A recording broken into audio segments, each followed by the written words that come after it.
Fox News. And a call to relax sanctions of life-threatening food shortages. North Korea has admitted facing a tense situation on food supplies, and now a report for the UN is warning some North Koreans face starvation, particularly the most vulnerable children and elderly people. North Korea sealed its borders at the start of the pandemic, and that's hit people's incomes. A UN human rights investigator is urging the UN Security Council to relax sanctions. Simon Owen, Fox News. And Mexican officials stop hundreds of migrants in 3 trucks from crossing the southern border into the U.S. Migrants from more than 150 countries have been apprehended right here at our southern border, and they're doing pretty much anything they can to try to get here. More than 650 migrants were apprehended as they were being smuggled north to the United States border. They were in shipping containers in several trucks. The Mexican National Guard found them at a checkpoint because they heard talking inside of these containers, so they did an x-ray on them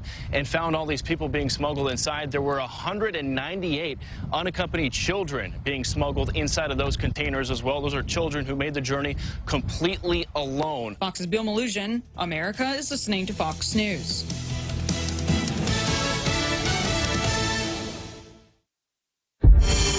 Fox News celebrates 25 years. My name is Britt Hume, and I've been with Fox News since the first day of 1997.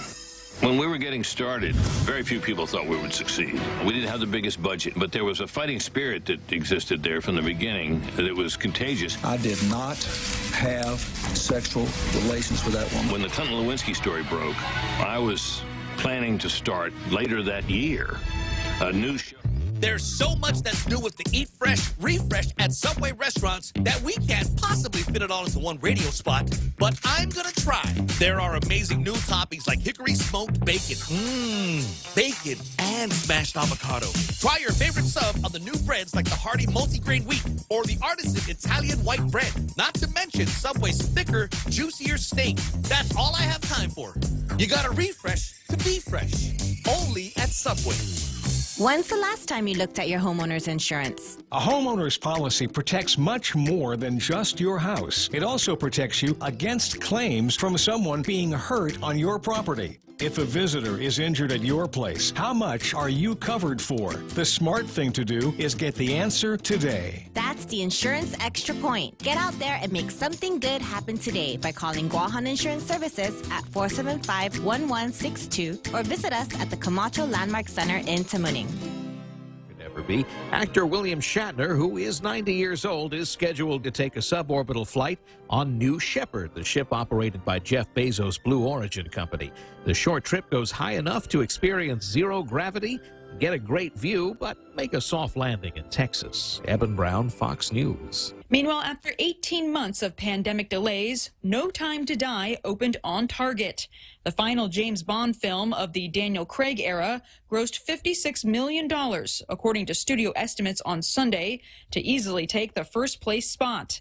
It's the 4th best opening in the 25-film series. Also new tonight, a new docuseries looks at one of the first criminal cases based on repressed memory. Fox's Michelle Polino reports. Buried is a Showtime docuseries that examines the reverberations of the case of George Franklin, who was tried for murder after his daughter Eileen, while playing with her young daughter in 1989, suddenly had a memory of witnessing the rape and murder of her childhood best friend 20 years earlier. She had witnessed her father commit a murder. 20 years later, her memory came back to her. It was the first murder case involving a repressed memory. Voodoo psychology. This series tells the tale through testimonial from family, friends, neighbors, and memory experts, and explores the impact of Eileen's memory on the family and the legal and mental health communities. Michelle Polino, Fox News. I'm Mary Corsetti, and this is Fox News.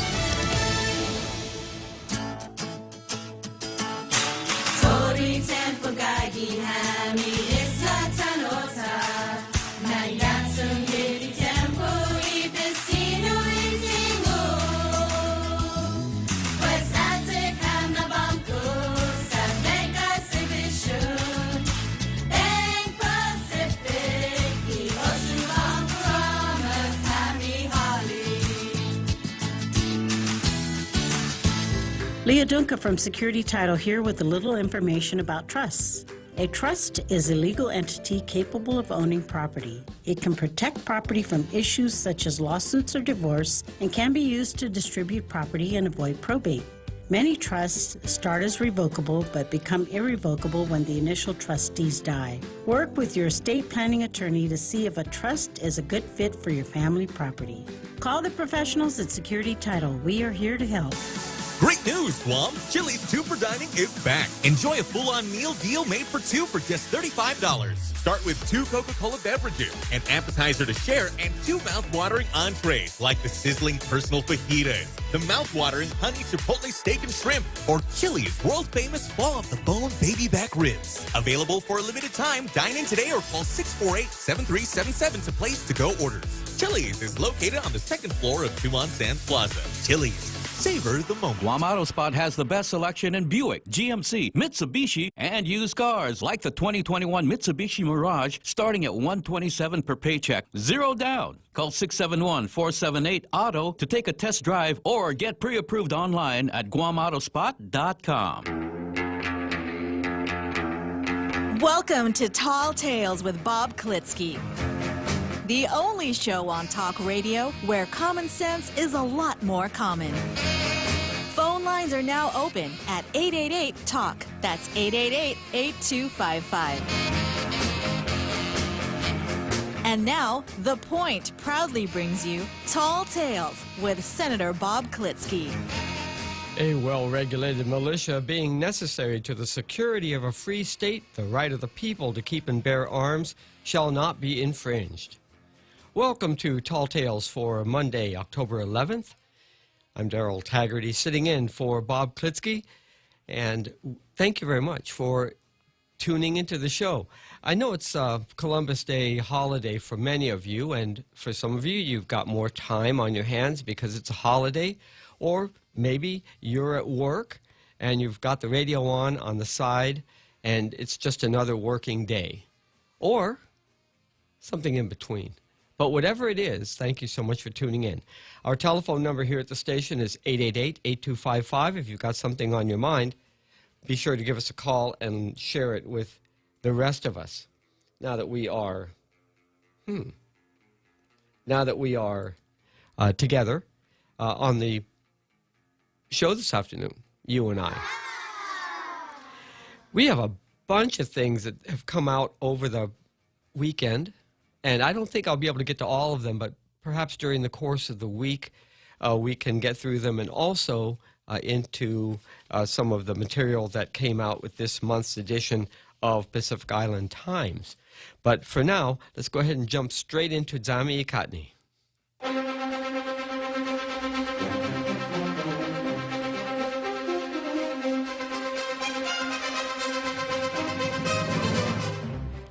Well, we have a couple of editorials, of course. Today in the daily newspapers here on Guam, the first one, PDN's editorial Left Out.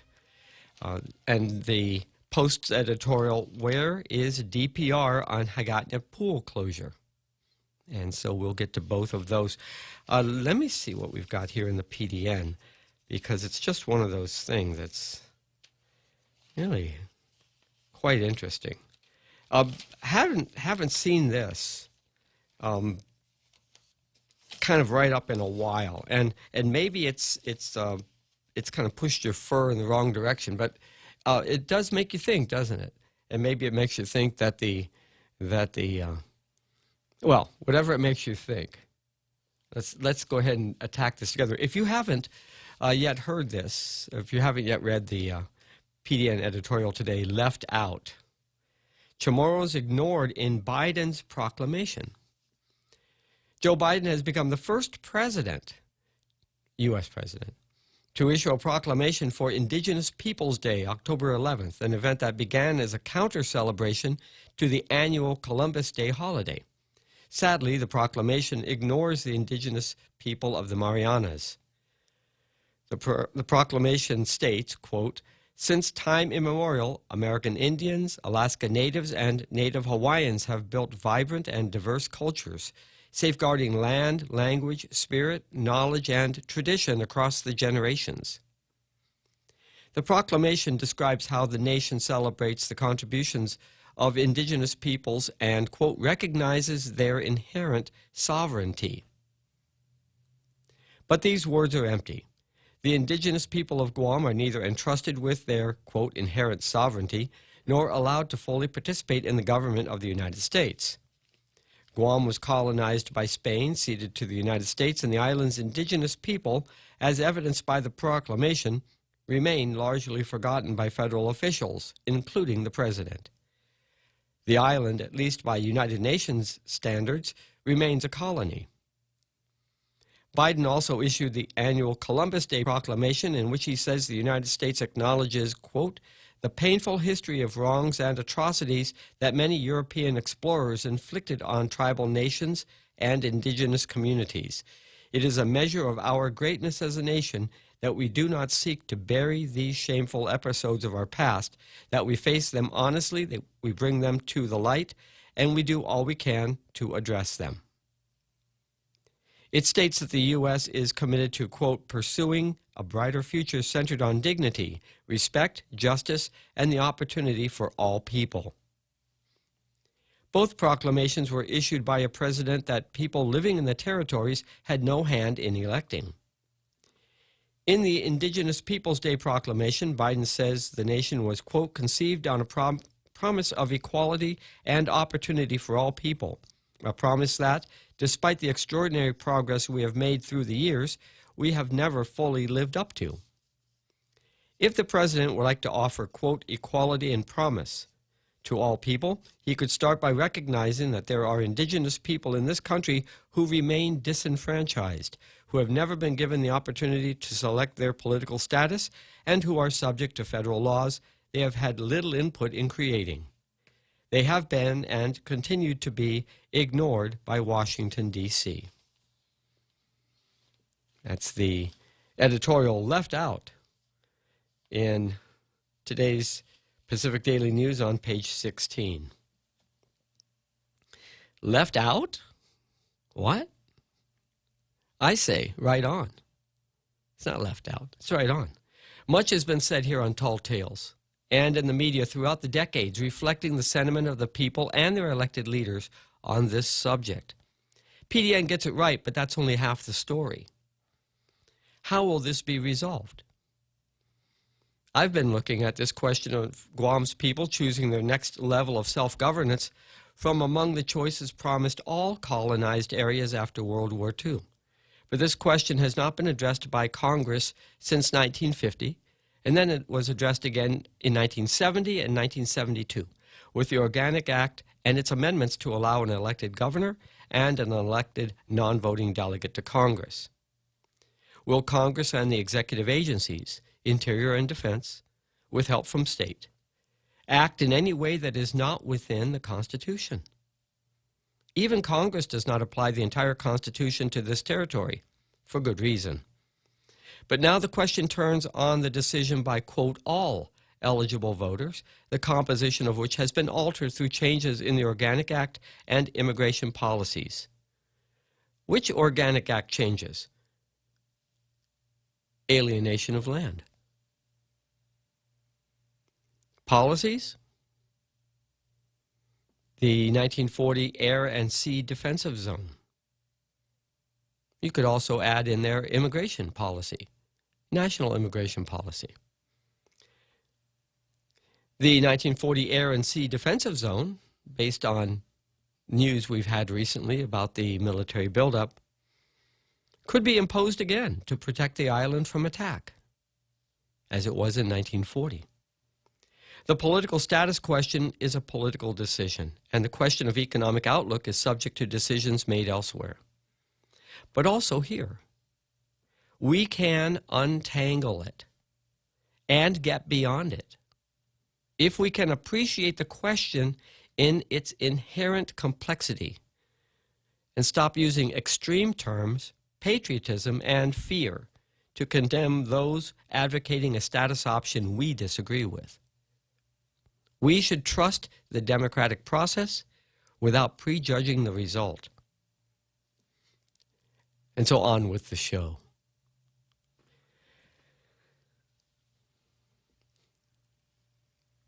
And that's my commentary on today's PDN editorial.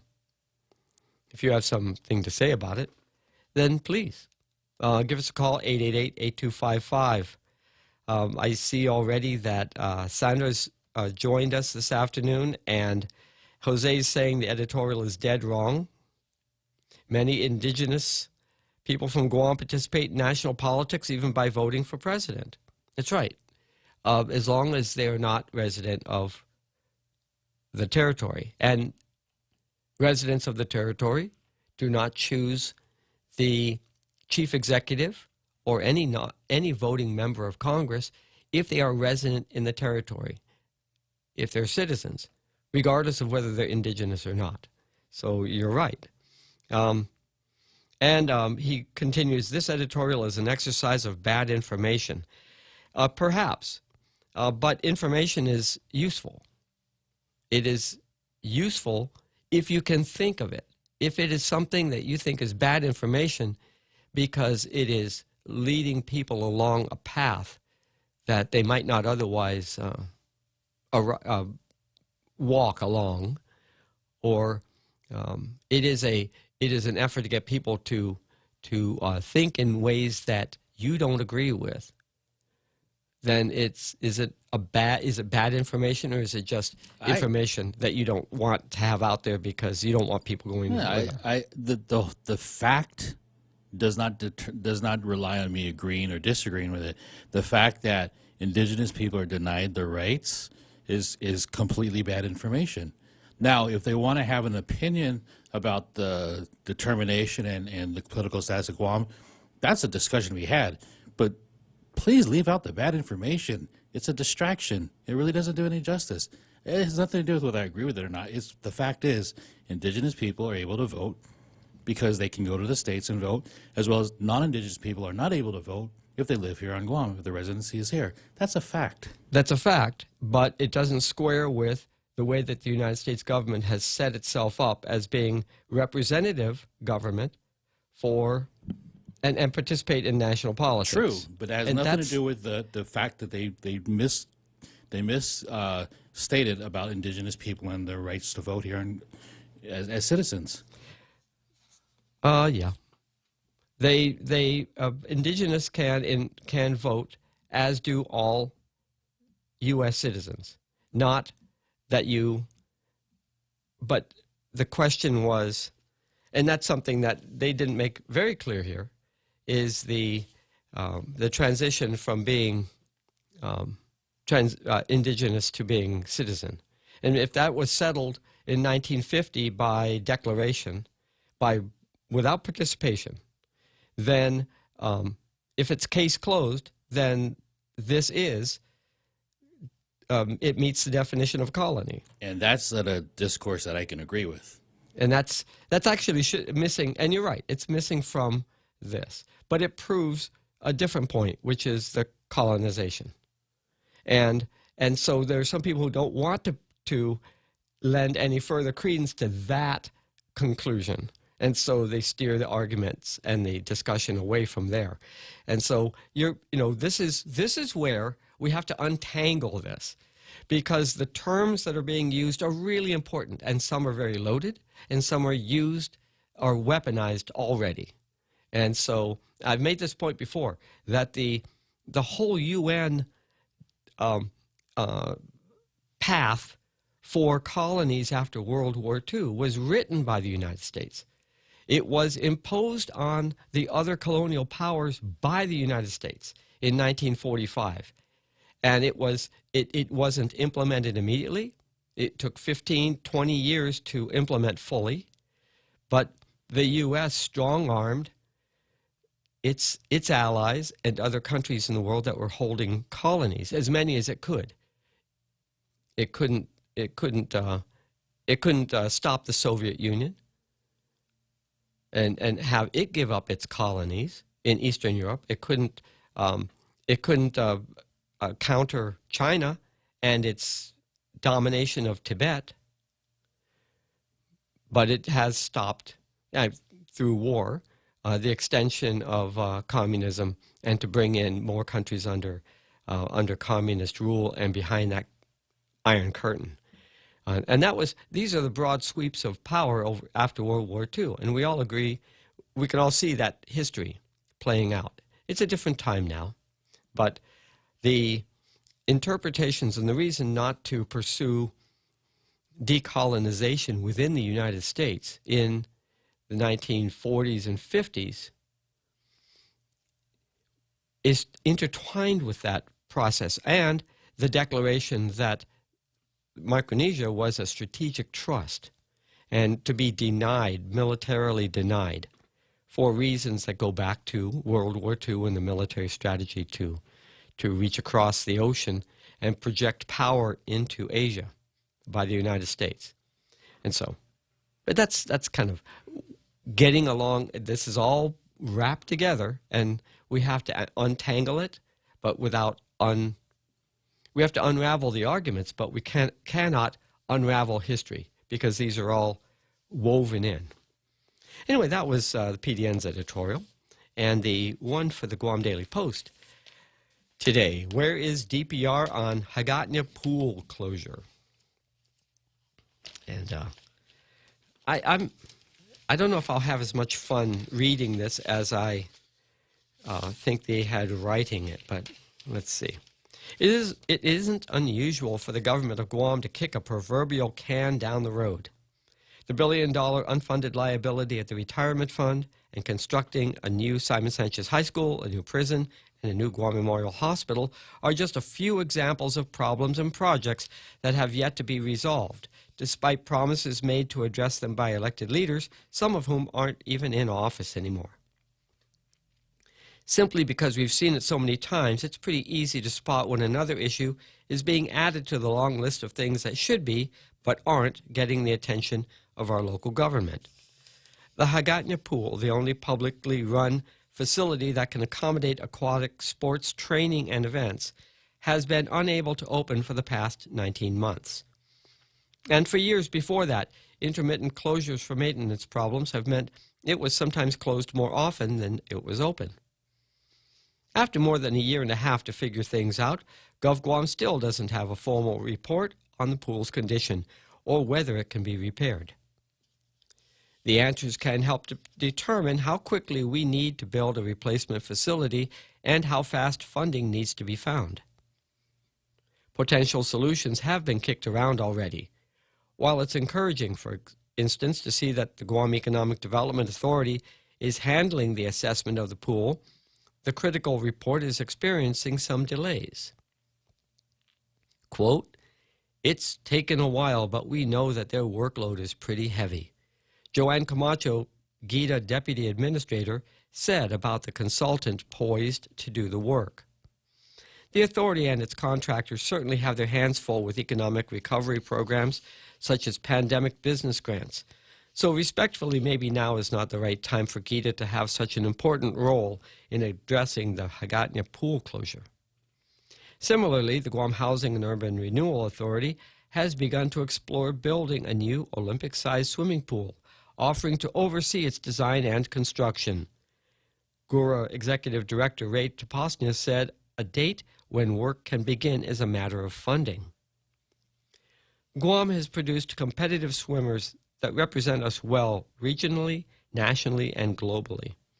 Our government should always be encouraging more to develop athletic gifts.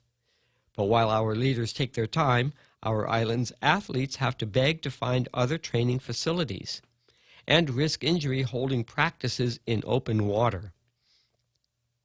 The alternatives are less than ideal and discourage participation, doing little to help our talented athletes get better technically or competitively. All of this begs the question, what has the Department of Parks and Recreation been doing?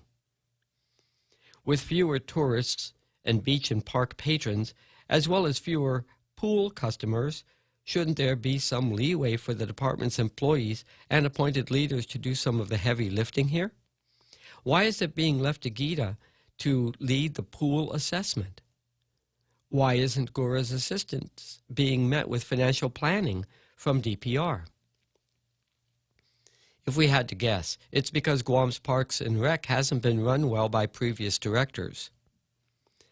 DPR is on at least its third appointed head recently by our count. One came and left during the pandemic without so much as a peep. The director before that was at the helm when the Hagatna pool's maintenance issues kept it closed often and couldn't keep the recreational pool in Dedido open consistently either.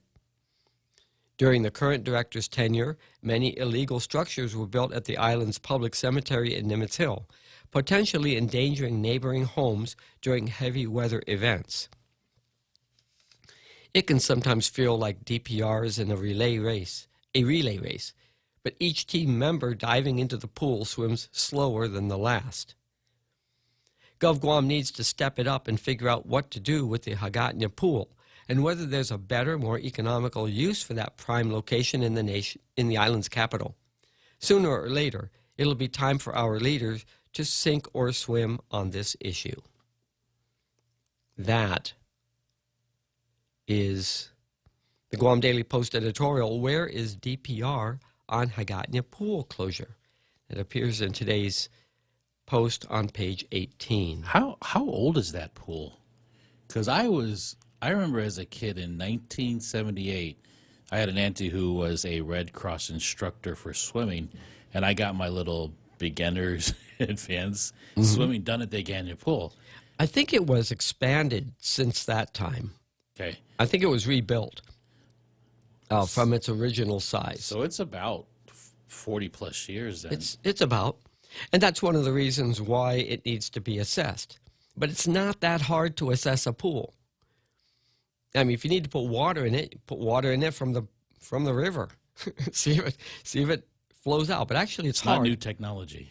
No, but it's difficult because the pool sits in basically a wetland.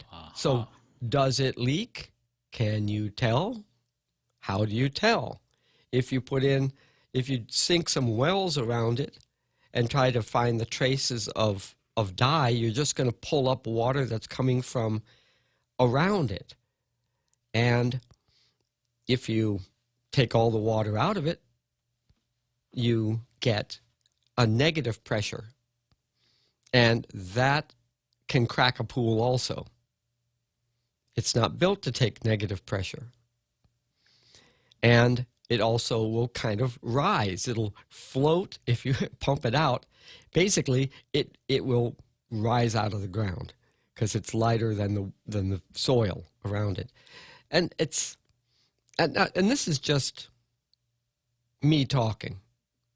There are people who know this, and they can get down to the engineering. Though. Yeah, the basic physics. But also the basic engineering that's behind any structure that's in that area.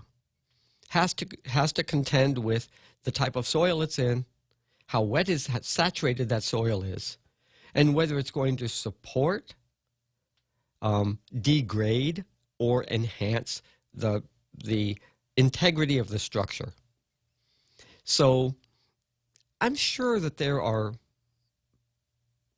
smart, capable, qualified people who have looked at this. What we don't have is the answer. And that is what the Post is saying. Where is DPR on Hagatna pool closure? Because they should know. They should tell the legislature, one way or the other, we're going to abandon this, whatever. And you know, we've had, just recently, within the last several months, we had a visit from, I'm not sure if it was Army Corps or FEMA, again, on the discussion of the design for the improvement of the Agana River Flood Control Project, also known, if in a positive sense, as Riverwalk. So is it an economic development project, or is it a scheme to avoid flooding or to alleviate the cost of flood insurance in the capital city? Do we know? Because, I've been part of this process for years and years and years, on this sort of watching it on the side and knowing some of the people inside. And going back to Frank Dayton and so that property where the pool is prime development property for this Riverwalk concept, not for a pool. Pool can be put anywhere. But to fix that pool or to replace that pool may be what we need to do. But what's the holdup? Why is it not moving forward? And that's something that only the DPR director, the chair of the committee in the legislature that has oversight on Parks and Rec, and the governor, and whichever governor's assistant is the one that has been tasked with Parks and Rec. Those are the only four people who know for sure just what the story is. And I wonder if that discussion loosely is associated with the tennis courts that are down there, too. I'm sure you know more about that. Well, I don't know more about it, but logically, the tennis courts fall into the same category. Do we want to maintain these tennis courts or relocate them? Find somebody to pay for their replacement elsewhere. To open up this land for what? For the development of, finally, of the Riverwalk concept? Cynical people are going to scream, Bank of Guam, and the ADA's trust, the people who own the land on the other side from the bank,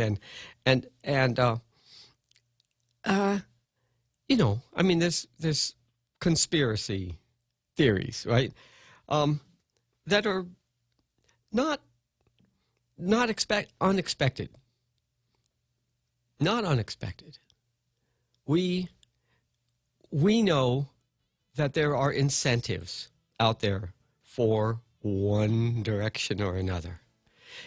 You folks can chew on that one for a few moments while we take a break here, and we'll come back with your telephone calls at 888-8255 here on Tall Tales.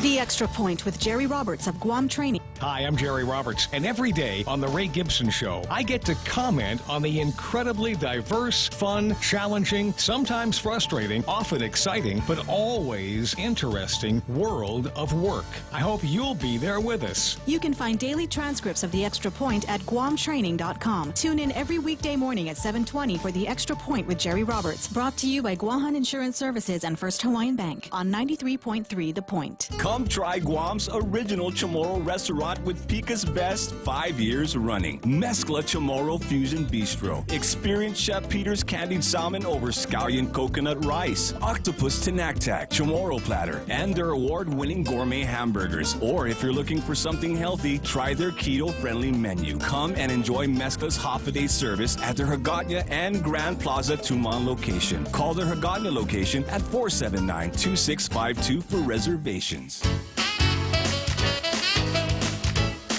We now return to Tall Tales with Bob Klitzkie, soaring over the confusion with his superpowers of truth. Call 888-TALK. That's 888-8255. And if only he were here.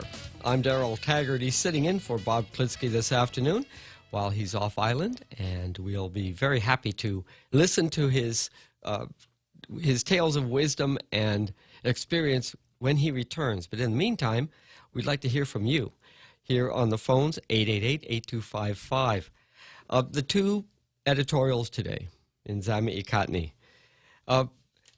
You've heard me rail in past shows about I wish the editors would dive deeper, ask more questions, send out their reporters.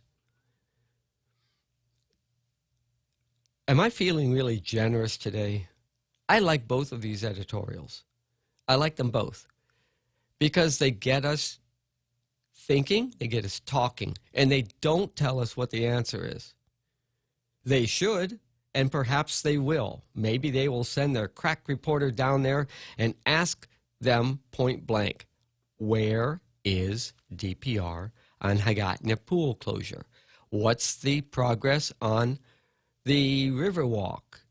What in the Hagåtña revitalization program? I do believe there's there is still an agency that's being paid, agency members who are being paid to oversee the development of Hagatna as it develops into a modern capital city. And I remember the vision that was rendered to a video, a virtual tour video, that was produced back during the Calvo administration of the future look of Hagatna. And let's see it. Let's see. It's been 3 years here, 4 years in the planning.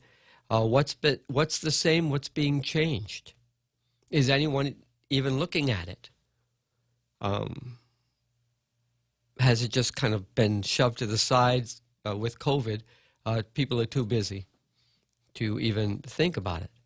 But it's a good time now for DPR to come up with some kind of a plan. Actually, it should have been in its presentation to the legislature for this fiscal year, to accomplish during this fiscal year. We just started 2 weeks ago, 10, 11 days ago. The time to ask these questions was back in February, when we were so distracted with trying to get people to go get vaccinated. Yeah, you can tell people, go get vaccinated. Here's the vaccines. They're available on the schedule. But to beat that horse without, and we'll do it again later in this show, but to beat that horse every day and not pay attention to the budget cycle and call these agencies in with oversight and budget oversight and ask them, what's going on? What's your plan for next year? What's your plan for 6 months, 8 months from now to get going? Because from what I see from this editorial, no plan was made. Or it's being kept under wraps so it can be unveiled ceremoniously in the middle of election campaign. And I would really love to see our government just do work and not be used as a backdrop to political fame and fortune. Not because I really think that the budding swimmers of Guam, competitive swimmers of Guam, are really, we must put in a $750,000 pool or a $2 million pool for them. That's not what I'm saying. Go down to Southern High and figure out what's going on with that pool. But what do you do? What do you do? Is that where we need to put our $2 million? Is that, or if Gore is going to cough it up, then what's the time frame? So, the Post has some assignments, once they're done celebrating Columbus Day, put their people out there and find out what's going on. Answer their own questions. Yeah, they need to do their own discovering. Yes, Discovery Day. Or as I saw it at the Bank of Hawaii when I was in there the other day, they were calling today Discoverers Day. And it was like Discoverers, plural, Day. And I'm thinking, oh man, how many discoverers were there? What were their names? Oh yeah, those guys. The ones who came from afar, and pat themselves on the back as having superior technology and drive a mission. Better weapons. Well, sure. they had a reason to get up and go. They wanted to get out of Dodge. They said, hey, I'd rather go to Hawaii than sit here in the cold and wet and gloom and of England and in April. So I like the Post editorial today, and I'm not quite sure I want to be so generous to give them a star, although I'm almost there. I'm almost there. Is something's going to tip me over that threshold. PDN, on the other hand, even though I know it's going to rub people the wrong way, I like it because it makes us think, challenge our own assumptions, challenge each other's assumptions, and get back on task, not to divide us, get back on task on articulating clearly what we're trying to do.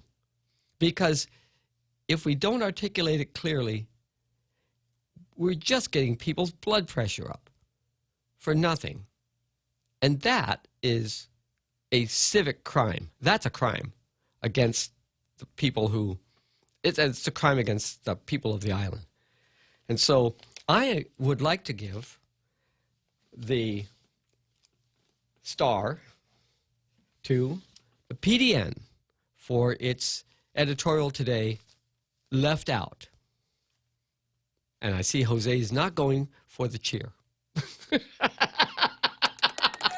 Okay, there. Better late than never.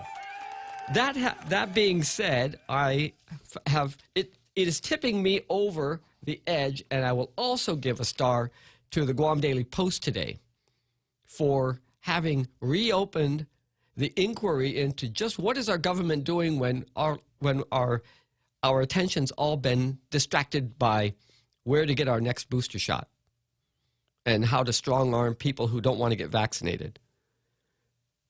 And so I will also award the Blue Star to the Guam Daily Post today. And certainly, those of you who may be not agreeing with me on this are certainly welcome to call.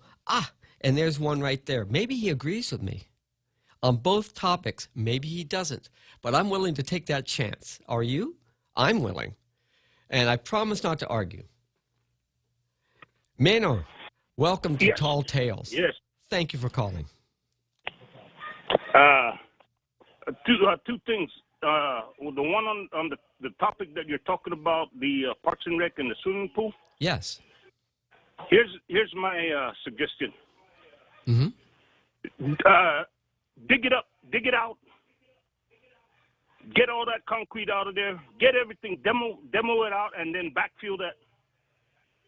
Because it's a waste of time. Just restore it to its... Even if you renovate that, who is going to be the one to maintain it again? These guys, the Parks and Rec, Guam, their record speaks for itself. They cannot maintain nothing. The workers, the one that are supposed to be maintaining, the maintenance workers, they're fighting for the room that has the coldest AC. Yeah, that's a truism. That's a truism. It's true. No. Yes. You're right. They're fighting for the room in their building, in their main office, for the room that has the coldest AC so that they can kick back and relax until it's quitting time. The ones that are working out there, the ones that are on the bottom of the barrel, the ones they send out there that don't know no better, they'll get out there and they're going to look for a place to barbecue. A guy's got to eat. Yeah, on their time, but not on the clock. Amen.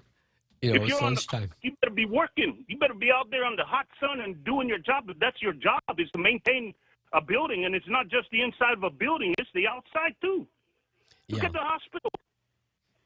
What they're going to do there? They're going to build. They want to build another brand new. And then what was this one here?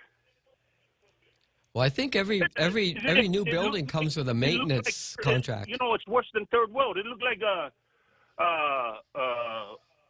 after a nuclear holocaust. Well, we do have that algae grows on the roof. Exaggerating, but it looks for a hospital. outward appearance, it looks like Rocky. Mm-hmm. Okay?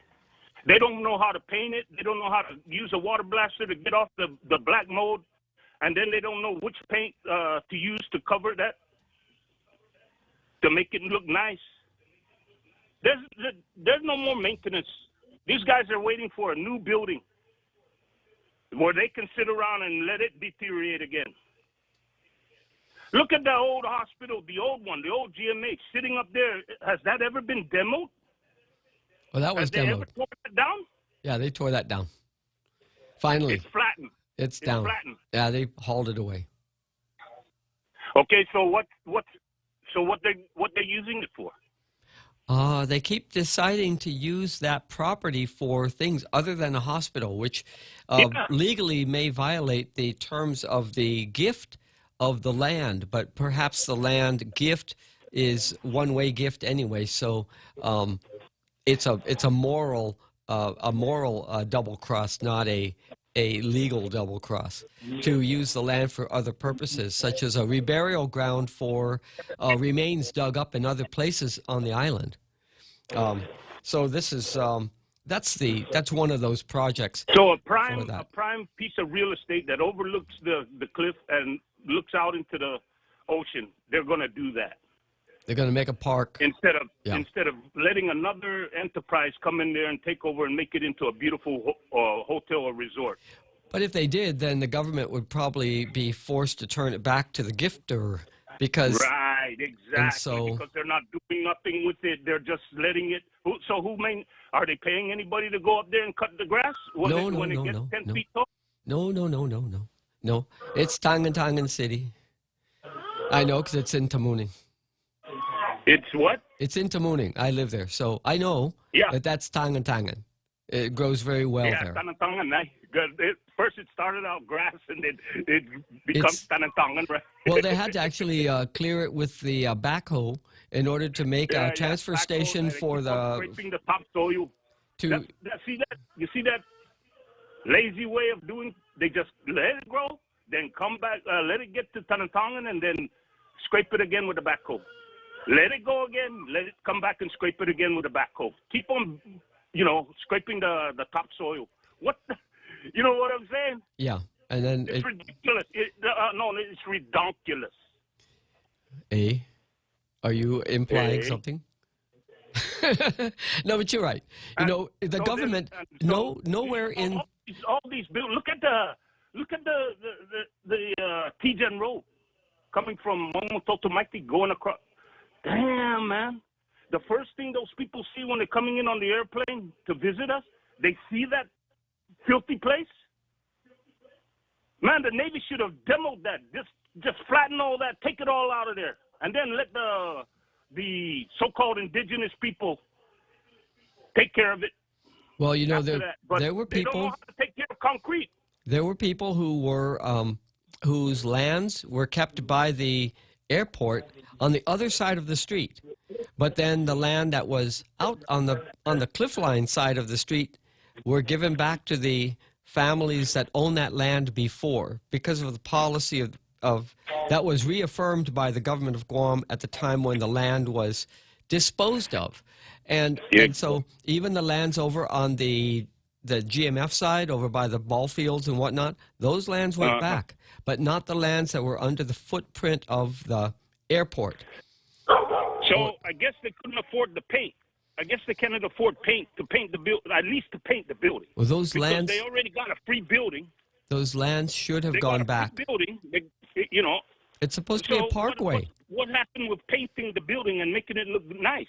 That's supposed to be a parkway. That land is supposed to have been used. The Department of Transportation gave Guam money to design a parkway that would go from Mighty over to Route 16 as a continuous alternative to Marine Drive, and a wide parkway. And what happened to that? The allowing people to take those houses back along the cliff line delayed that by 15 years. And it's something that we need in our in our highway plan that we don't have now. We can sum it up to piss poor planning, right? That's a good way to sum it up. Voted in bunch of people, executive branch and the Senate, the legislature. We can, and especially it's the executive branch cabinet. Every time they get in there, a new director. You know what's their biggest plan? And that is to get matching trash can and matching file cabinet. Get out the practically brand new one from the old administration. Get rid of that one and buy new file cabinet and new trash can. And now it's a new computer because the file is in the computer. So, but you know, you're right. We don't have a maintenance budget that is entrusted by the legislature to the executive branch anymore, because then they take that money as a slush fund and put it to whatever else the executive branch wants to use it for. And so to prevent that diversion of funds, they don't put a maintenance budget at all. And so then there's no maintenance. And they keep pointing fingers back and forth, but at some point, they have to address this in a budget bill. Yeah, I'm just an outsider. I'm just looking inside, and I'm looking in from the outside, and all I see is a bunch of F-ups, and nobody paying the price for it. They just recycle each other in the high levels of government. You know, director, deputy director, all that. Well, you can't be that much of an... just recycle nonsense. You can't be that much of an outsider. You see the same stuff going on as the insiders see. Before, sorry, man, I hate to interrupt you, but I know you're on a time frame. But before I forget, because you know I'm an old man. Indigenous people. What happened to the indigenous people before the Spaniard came here and slaughtered them? Why aren't we fighting for those indigenous people? Huh? All that we're doing is just, if we come across their bones somewhere, we're going to dig up their bones and memorialize that. What about the Spaniards that came here and slaughtered the Chamorro, the real indigenous people on this island?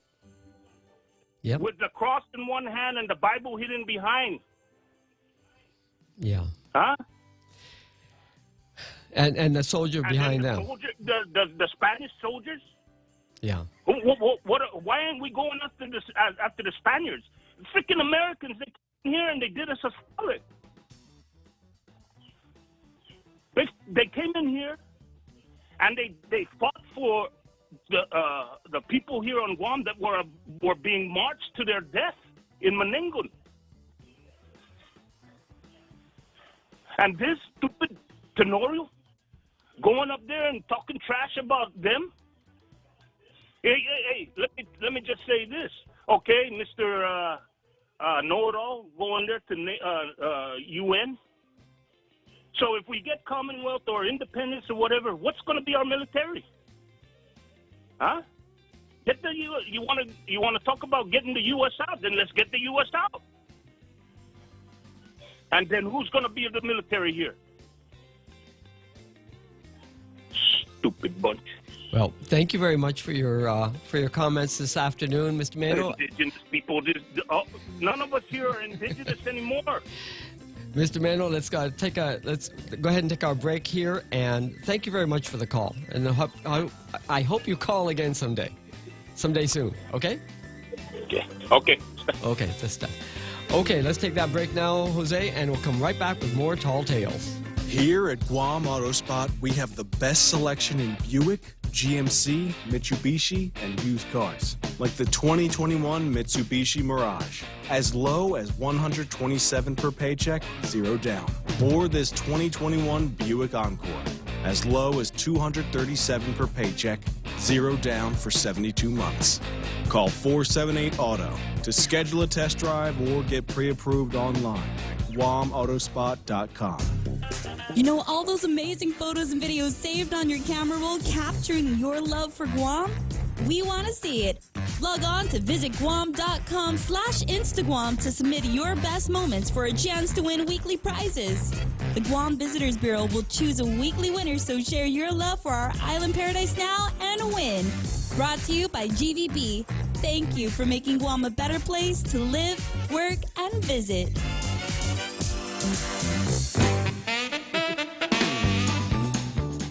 Yeah, the commenters on Facebook Live are commenting about how Mr. Mano there started out talking about the pool and maintenance and ended up on the Lieutenant Governor's neck. And well, you know, that's there was a connection somewhere. There is a connection. There is a connection because we all know what's going on. We all see it. And it just keeps going on. This train doesn't end. And the only way we can end it, really, truthfully, is to stop accepting the bola every campaign time. Because we want to elect the people who I feel is good, the one that's gonna, he looks like me, he sounds like me, so I'm gonna put him in there. He's gonna be my godzu, and that way, you know, I'm gonna get what I want out of life. Fooled again. Fooled again. How many times? We need people who are going to actually say, this is the issue, this is my position on it. This is another issue, and this is my position on it. And on this one, this is my position. And I will be consistent today and tomorrow. And if not, then by all means, throw me out in 2 years. That's what we need. We don't need people going, I understand you, and I want to be the one to take your feelings into the legislature, and I want to make my speeches for you. No, we need some real accountability points so that we can have people, elected officials who are accountable. But we really line up behind these folks because of party affiliation, because of, even family ties. I know because I'm part of this thing, but I'm kind of the black sheep in the family. So I've got relatives that I have never been. I've candidates who are relatives that I've never been to their rallies or although I love them dearly. And so, not even invited for dinner. Well, always invited for dinner. Okay. Always welcome for dinner, and always welcome to to engage in substantive discussions. It doesn't do any good, but they don't mind getting into it with me because it's an interesting pastime. It's a good over chaser, right? So, and because we love each other, and it's not a problem. But this is what we need in our community generally. But I'm going to take a little break here, and we'll listen to what's going on nationally with Fox News at 5, and we'll have some stirring halftime music, as has been established by the founder of Tall Tales, Bob Klitzkie. And when we come back, Bob will not be here, but I'll be here for another hour. Looking forward to your call at 888-8255 and your comments on Facebook Live, and we'll have ourselves a good time for the balance of this show this afternoon. Thanks for tuning in.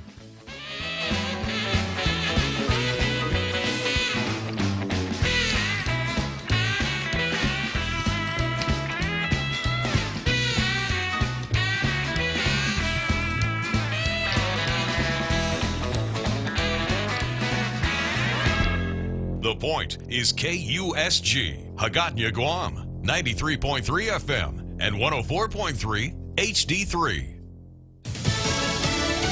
The latest jobs report. I'm Mary Corsetti, Fox News. The U.S. Labor Department has released its September jobs report. President Biden says the latest jobs report is proof that the government's going to have to spend a whole lot of money if they're going to jumpstart the economy. But Republicans are arguing just the opposite, saying look at what this economic data is as a sign of what's been coming out of Washington, and that could crush future economic growth if they spend more money. The latest jobs report showed 194,000 jobs were added by employers in the month of September, far fewer than the 500,000 jobs that were expected to be added during that month. But we're also going to be looking to see how Republicans react to it, including the House Minority Leader Kevin McCarthy, who says Democrats have turned what should have been an economic resurgence coming out of the pandemic into an economic crisis. Fox's Mark Meredith. Meanwhile, the Justice Department says a Navy nuclear engineer with access to military secrets has been charged with trying to pass information about the design of American nuclear-powered submarines to someone he thought was a representative of a foreign government, but who turned out to be an undercover FBI agent. Officials say he sold information for nearly the past year to a contact he believed represented a foreign power. He was arrested in West Virginia on Saturday along with his wife. Meanwhile, the manhunt for Brian Laundrie continues as he remains a person of interest for the murder of Gabby Petito. Brian Laundrie, he is a person of interest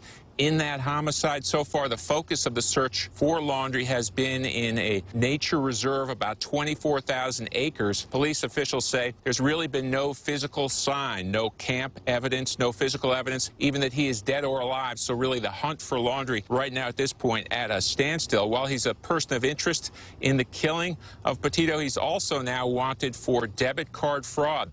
Patino family members say that he took Gabby's debit card and withdrew more than $1,000 from her account. Fox's Steve Harrigan. America is listening to Fox News.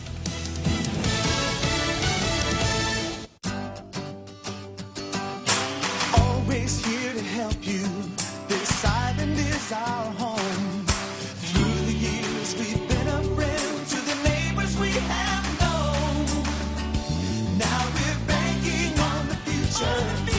Services to choose. Bank Pacific, where others put branches, we place roots. Leah Dunca from Security Title here with a little information about trusts. A trust is a legal entity capable of owning property. It can protect property from issues such as lawsuits or divorce and can be used to distribute property and avoid probate. Many trusts start as revocable but become irrevocable when the initial trustees die. Work with your estate planning attorney to see if a trust is a good fit for your family property. Call the professionals at Security Title. We are here to help.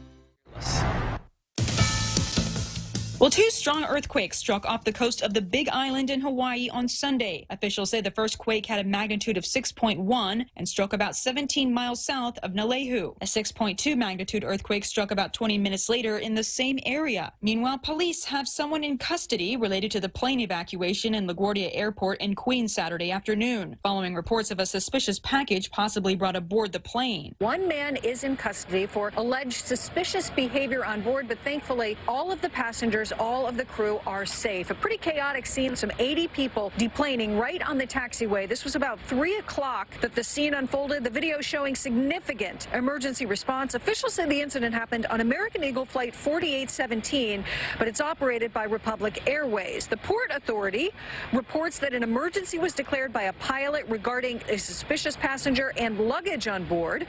Per a statement from the airline, the passenger behavior occurred near the end of the flight. Upon exiting the active runway, the aircraft stopped on a taxiway and conducted a precautionary emergency evacuation. Fox's Molly Line. And when New York City's mayor, Bill de Blasio, ends his 2 terms as mayor this year, he'll have a blight on his record which has nothing at all to do with politics. Bill de Blasio is going out as the first New York City mayor in more than a century not to have a local team win a major sports championship. No World Series, no Super Bowl rings, no Stanley Cups, and no NBA championships. This despite having 2 teams in each sport, the Yankees, Mets, Giants, Jets, Knicks, Nets, Rangers, and Islanders, sort of. Of course, it's not his fault, but critics are sure to point out how the mayor, raised in Cambridge, Massachusetts, held on to his affection for the New England Patriots and the Red Sox. The New York Post dubs it the curse of the Blasbino. Roger Stern, Fox News. I'm Mary Corsetti, and this is Fox News. Listen to The Point anytime, anywhere on Odyssey. Odyssey is your new audio home for all the music, news, sports, and podcasts that matter to you. Find your favorite stations like The Point and discover more. Music stations, local and trusted news sources, sports talk and team coverage, plus today's biggest podcasts. Find it all on the Odyssey app. AUDACY. Need to finish the job or start one the right way? Get the right stuff at East West Rental Center. You can switch to easy mode using industrial strength equipment. With years of experience helping builders, East West Rental gives you exactly what you need. Tools for landscaping, concrete, lifts, trucks, tables, tents, chairs, water blasters, excavators, forklifts, air compressors, and more. Call East West Rental Center at 646-1463 or visit them in Upper Tumont. Open Monday to Saturday from 7 to 5, Sundays 8 to 5. When's the last time you looked at your homeowner's insurance? An easily overlooked part of covering our home is what's inside of it. Over time, we buy things we don't want to lose, but don't update our contents coverage. The smart thing to do is get the answers and level up our insurance to make sure we're totally protected. That's the Insurance Extra Point. Get out there and make something good happen today by calling Guahan Insurance Services at 475-1162 or visit us at the Camacho Landmark Center in Tamuning. Guam Auto Spot has the best selection in Buick, GMC, Mitsubishi, and used cars like the 2021 Mitsubishi Mirage starting at $127 per paycheck. Zero down. Call 671-478-AUTO to take a test drive or get pre-approved online at GuamAutospot.com.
Welcome back to Tall Tales. I'm Darrell Taggarty, sitting in for Bob Klitzkie this afternoon, and we're kind of taking a look at a few things going on in the community, and that the editorial from the Guam Daily Post today has gotten all of us to thinking about, oh, what is it our government's really supposed to be doing?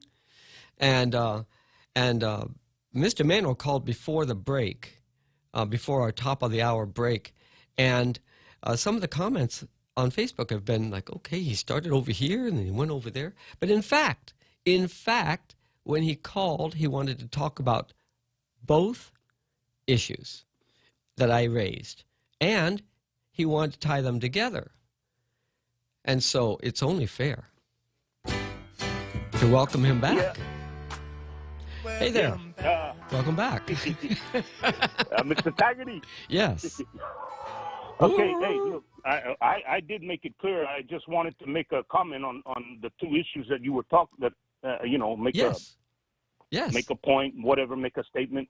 But the two issues, okay? But if the so-called woke crowd wants me to tie it in, let me tie it in for you. Please. Yeah, so we have all this stupidity in the government run rampant. You know, lack of maintenance in the buildings. You name your building. Public health, the schools, Ocean View down here, or what is it, Southern High now? The hospital. Okay. You take your pick of the lack of maintenance. Mm-hmm. Those to me is what brings character to this island. Good character. You maintain the buildings, you make them look pretty on the outside, and hopefully that reflects on the inside. You make the roads, you make the roadsides look nice. Our mayor down here in Interon is a fantastic job. You want a model for how the rest of these mayors, so-called mayors, supposed to make their village look. Come and look at Tony Chargleff and his crew down here. These guys are hardworking. They're working out there in the hot sun. Mm-hmm.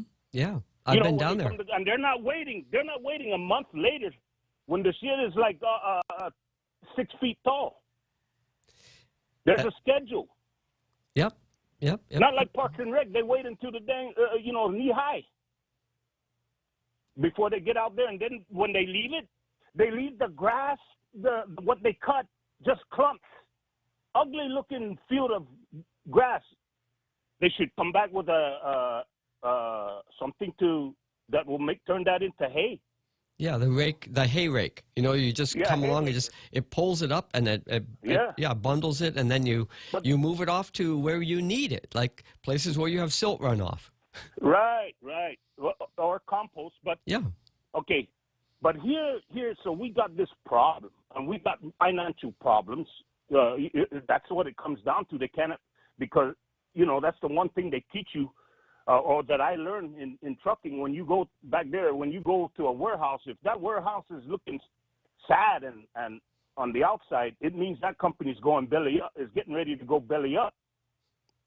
If they cannot maintain the outward appearance, that company's getting ready to go belly up.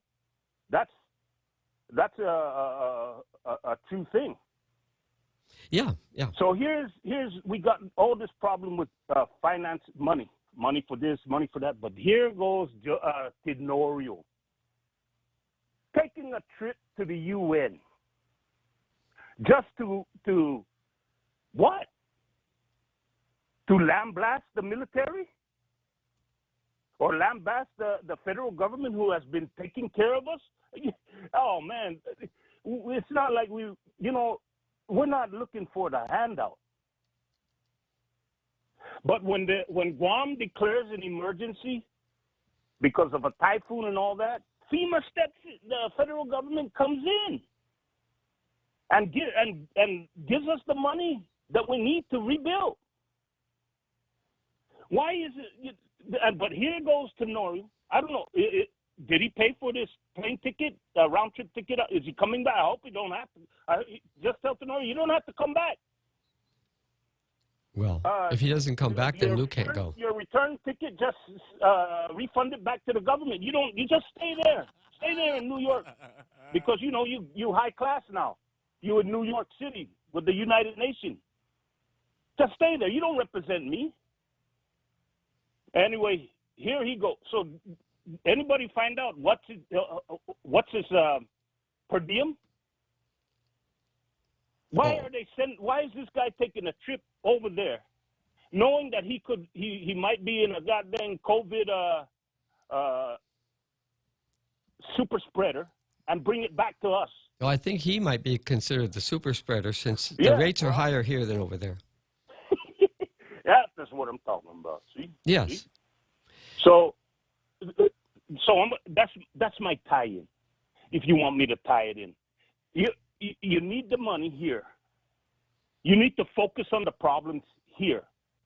But yet you're going all the way over there to the UN to lambaste the federal government after they've already helped us out in so many ways. So what if cannot vote for the president from here? We don't have it. What? The only thing I can think of is you tie us in with California, or our votes count with California. Not Hawaii? The only way you're going to, this independent Commonwealth, what is that? That ain't going to do nothing for us. Oh, yeah, we're from Guam. We're a Commonwealth. We're independent. We don't need Uncle Sam.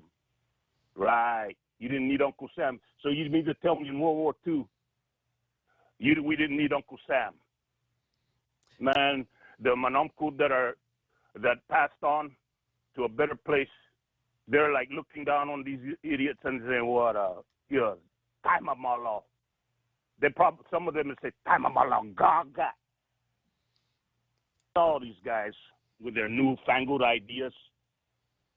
What you going to do? You're going to defend. So this group that is against the federal government. So they're the ones that we're going to rely on to defend Guam?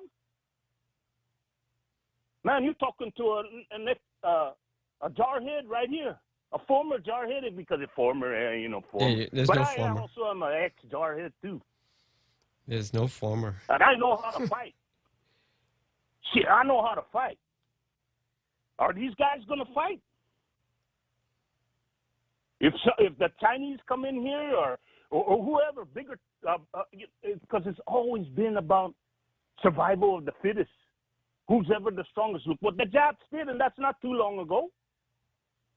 When the Japs came in here, were we strong enough then to hold off the Japs? We were strong enough in character, but we're not strong enough in arms. Right. We did. You know why? Because none of the folks back then had guns. If you really want to look at it, everybody on this island right now should be arming themselves.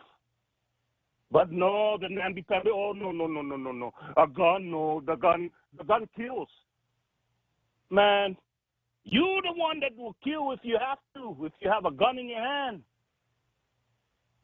Everybody here on this island,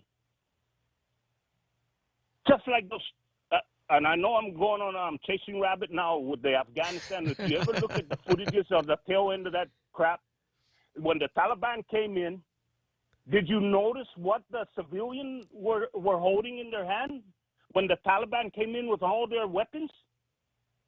Cell phone. No wonder they couldn't fight.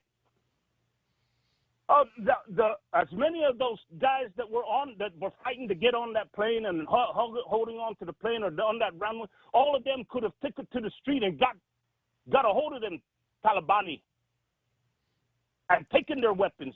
You want to fight? You fight to the death if you're trying to defend your country or defend your family. No, they didn't. No, so that wasn't the strategy. We're allowing this guy. I wish somebody would bring up the numbers and how many went with him. I'm pretty sure he had, because he left the party, so he must have had a party of people go with him.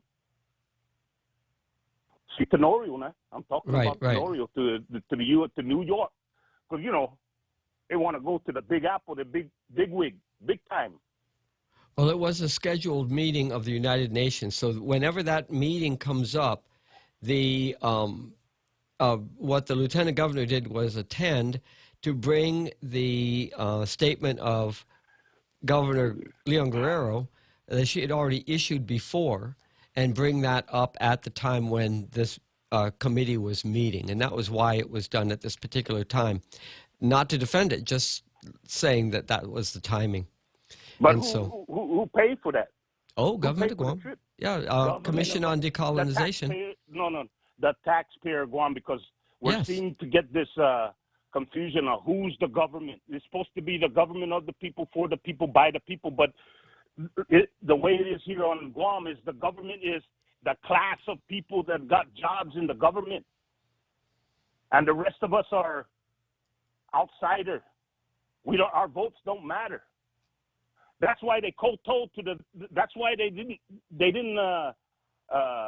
kept paying all these GovGuam workers that didn't have to come to work. They kept getting paid, but the private sector, when they laid off somebody, they weren't getting paid. They either had to take reduced hours, reduced pay, or temporary layoff.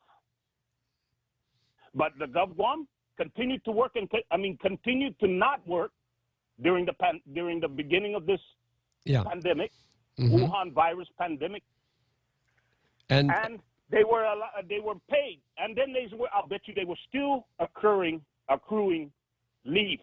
Yes. Paid leave. Yes.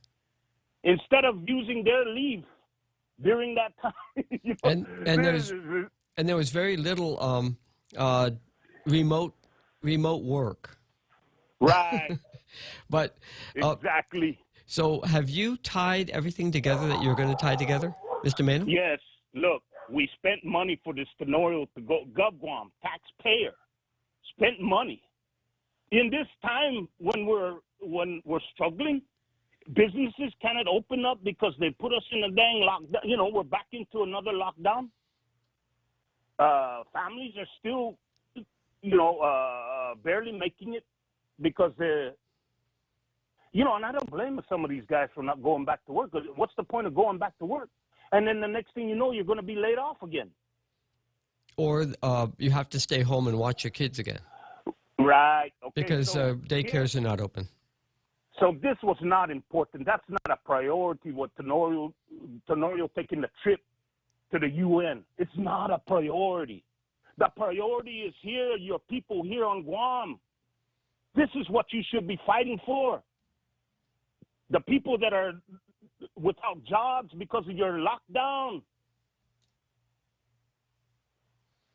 Oh, man. Well, he's also in charge of retired, beautification. Huh? He's also in charge of beautification. Don't forget. Oh, only for his head. Only for the top of his head, he got beautification, which is not much maintenance there. You just shave it all off, and that's it. But I think he's also he's got an ally with Vince Areola over at Public Works, trying to figure out how to knock down the dilapidated buildings. So hey, I know. Hey, listen, and this includes me. So you know what happens when a guy starts going bald in the back of his head. Tell me. He thinks a lot. You know what happens to the guy that starts getting bald in the front of his head? What's that? That guy's very smart. But you know what happens what they call a guy that is bald in both the front and the back of his head? He thinks he's smart. Thank you very much, Mr. Mano, for helping us laugh this afternoon and for pointing out what's concerning you, because I know many people share these very same sentiments, but there's a satisfaction at the end. There is light at the end of the tunnel. Oh, I don't think so. Oh, not with these people that we have now. That's what democracy is for. That's what democracy is for. That's why we have elections, and it's only 2 years. Remember, you know how democracy was won back in the day in the early America? They had to take up arms and fight. What are we doing now?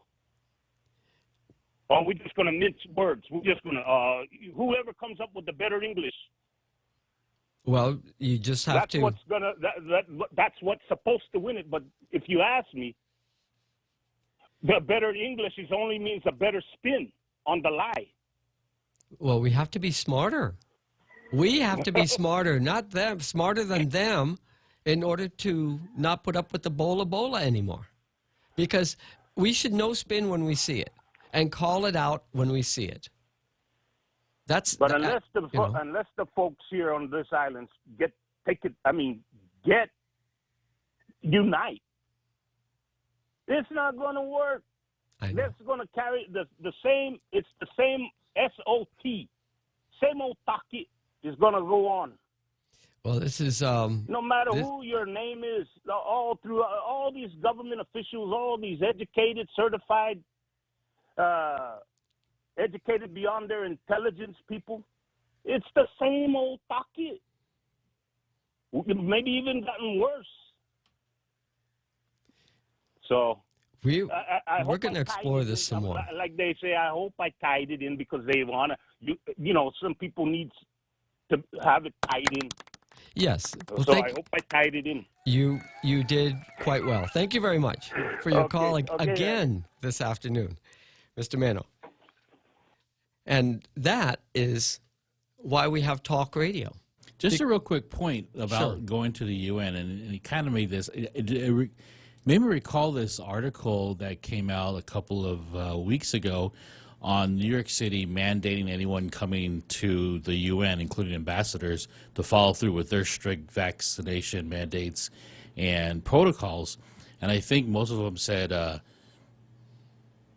kiss my grits, because they're ambassadors. Like, who are you to tell us all these things? So there was a question of how that's going to be handled. And so I thought that was interesting that we would schedule this trip anyways or go on there instead of cancel it in the interest of trying to protect this island from possible, we want to protect at all, with all activity, but do we really need to send our lieutenant governor to a place where they absolutely said we don't have to follow any mandates?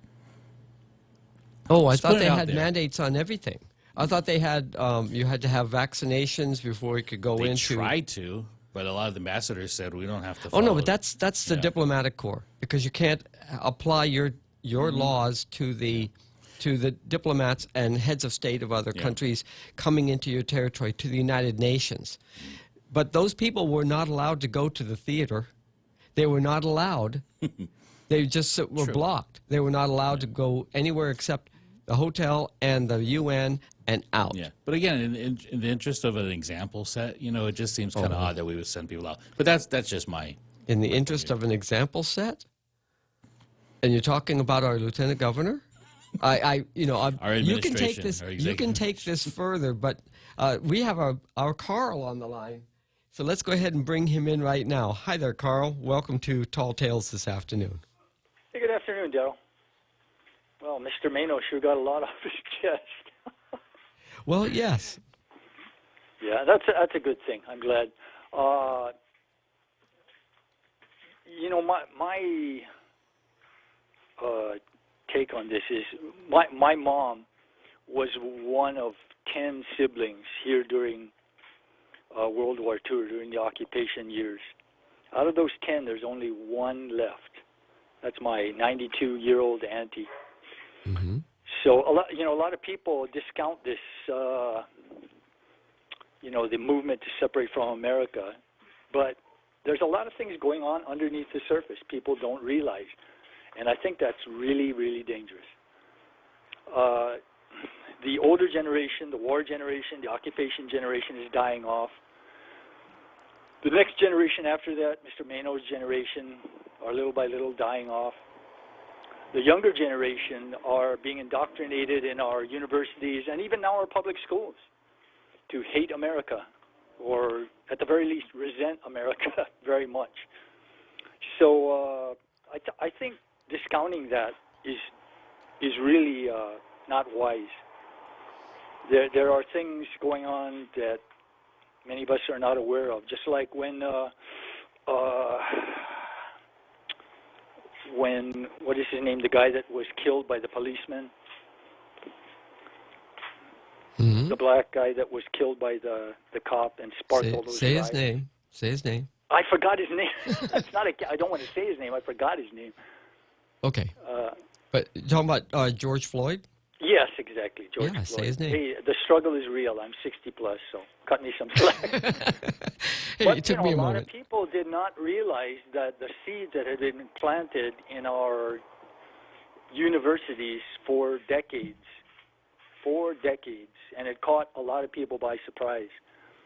So there's a lot of indoctrination going on under the surface, and people need to take that into account, when they think that, that can never happen here, that's so small. There are things going on that, at that level, at the university level, graduates are coming back and teaching younger kids in our public schools about how horrible a place America is. And, they need to learn from the George Floyd incident.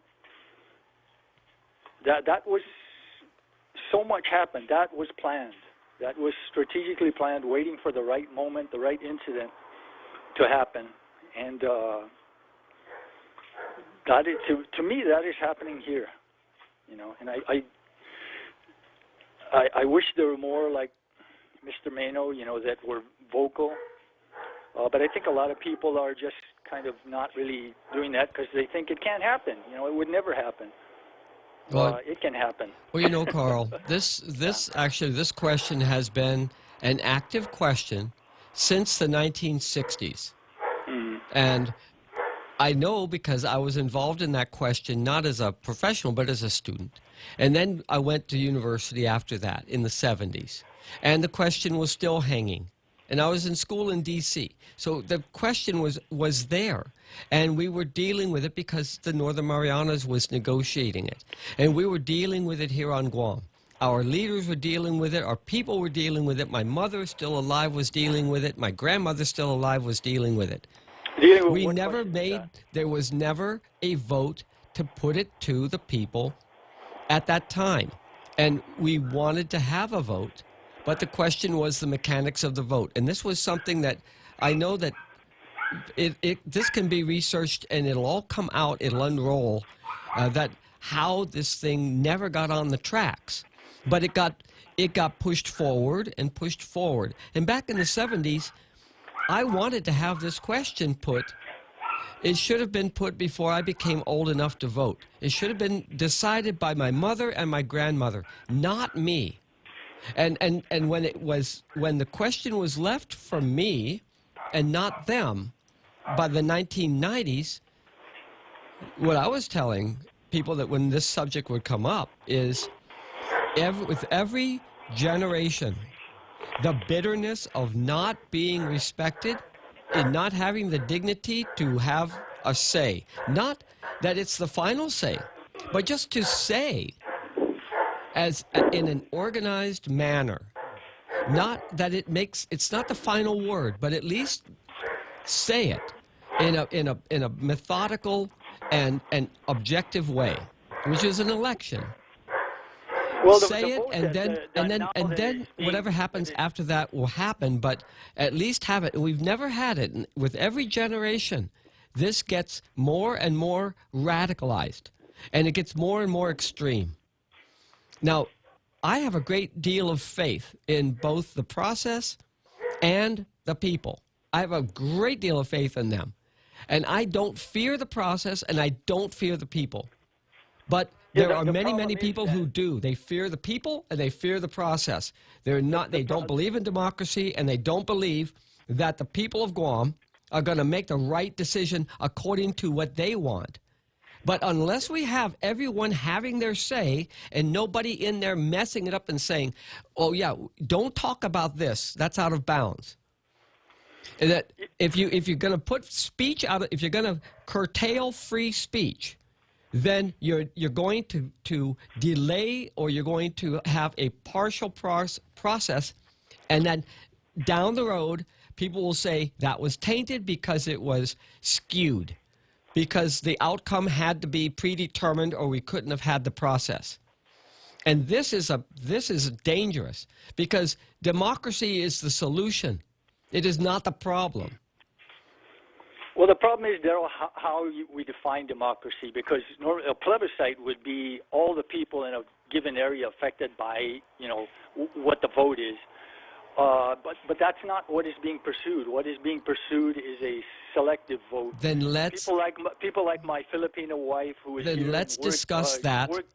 Discuss that as its own subject. Extremely hard. Right. Would be locked out. My father, who came here after the war to work here for 20-some years, would be locked out.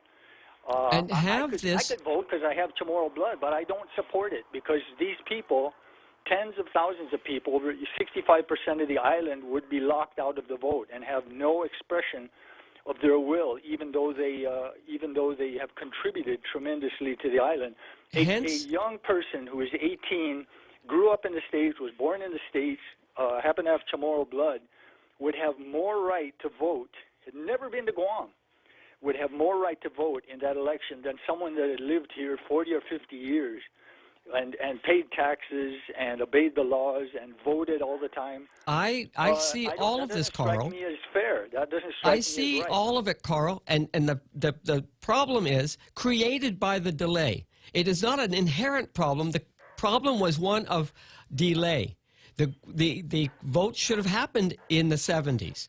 It should not have happened now, because it's the same question. The question never changed, but the demographics have changed. And now we're all in this wrapped up, it's wrapped around the axle.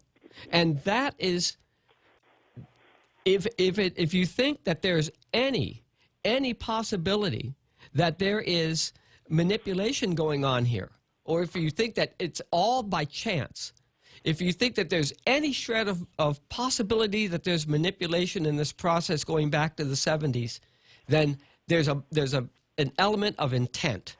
And the argument today is trying to unravel that wrapped around the axle understanding of what the question is that was original. The original question and the answer we're trying to get to it's not the answer that's important. It's the process that's important. And I know we've had this discussion a number of times before, and it can go a lot further. But it's time to take a break, and we will return to this. I'm going to be here for a while, waiting for Bob. So let's have this discussion on its own. Okay, Carl, call us back and let us resume this very important question. Thank you so much for the call this afternoon. And that is our Carl. And we've had this discussion a number of times in the past, and we will continue to have it because it's an important discussion. Jose, we ready to take that break? Let's do that seventh inning stretch right now. The Extra Point with Jerry Roberts of Guam Training. Hi, I'm Jerry Roberts, and every day on The Ray Gibson Show, I get to comment on the incredibly diverse, fun, challenging, sometimes frustrating, often exciting, but always interesting world of work. I hope you'll be there with us. You can find daily transcripts of The Extra Point at guamtraining.com. Tune in every weekday morning at 7:20 for The Extra Point with Jerry Roberts, brought to you by Guahan Insurance Services and First Hawaiian Bank on 93.3 The Point. You know all those amazing photos and videos saved on your camera roll capturing your love for Guam? We want to see it. Log on to visitguam.com/Instagram to submit your best moments for a chance to win weekly prizes. The Guam Visitors Bureau will choose a weekly winner, so share your love for our island paradise now and win. Brought to you by GVB. Thank you for making Guam a better place to live, work, and visit.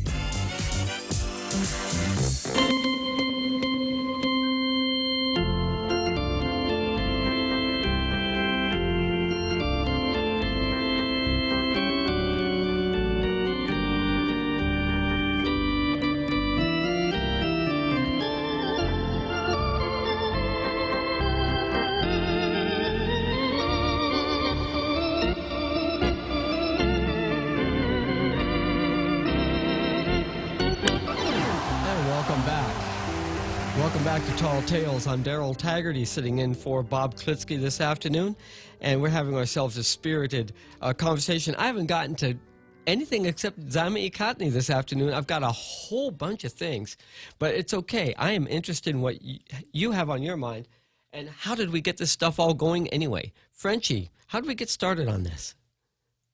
Well, you started leaning so far. I was looking if the harpoon was going to come out. And apparently Ray forgot to load it up before he left this morning. Wow, thanks for reminding me. I got to look over my shoulder.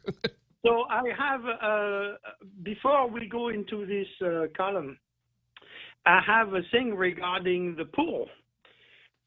You know, we're living on an island, and we cannot even swim unless we go in the water. Half the time the water is not considered safe enough to go swimming. Mm-hmm. That's when we don't have those man of war and things like this. You know, because I had very bad knees, I did a lot of swimming. But since I arrived back on Guam, I cannot swim because there's no pool. That's not even thinking the one in Dededo. And the people that put the pool in Agatna, they knew it was a swamp. Yes. So why did they put it there? It was a bad idea when it was built. You have to stop pointing and doing the shooting circle. You know, Mr. Meno, I've made him. Don't wake up the Menos in Talafofo and Meritzo and Yumatak. Oh, I love them. They're all like this. I tell you what he was telling us today. Whenever I go to a barbecue down south, that's exactly what you hear, and this reminds me of the condescendence and the looking down of the people in Agatna, of the Southerners, and you know, it reminds me when Father Goffigan's father was still alive, and he was explaining how they were looking down on the Southerners because he had to come barefoot to go to school in Agatna from Yumatak, right? Yes. And it has not changed. It has not changed.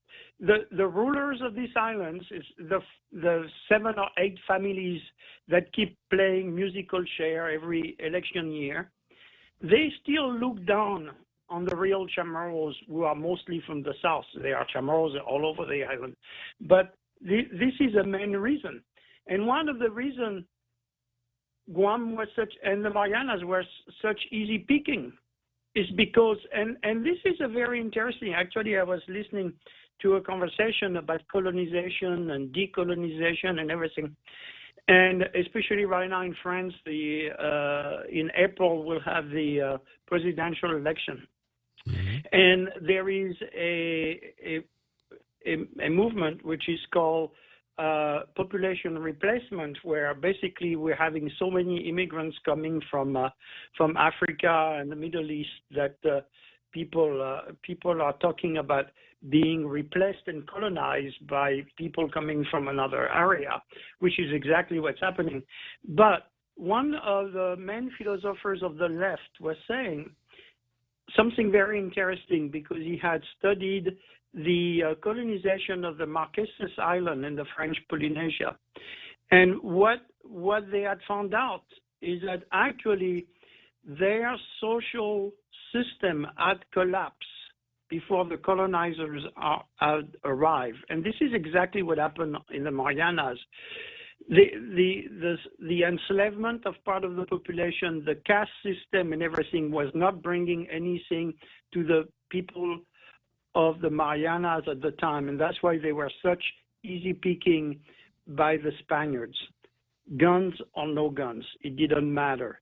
It was basically a ripe fruit on the tree ready to be picked, and this is exactly what happened. And it's not pleasant to hear that, but that's exactly what happened 400 and something years ago. So that brings us to the column on the PDN. And I was doing some office work when you were reading this, so I kind of did it only from one ear.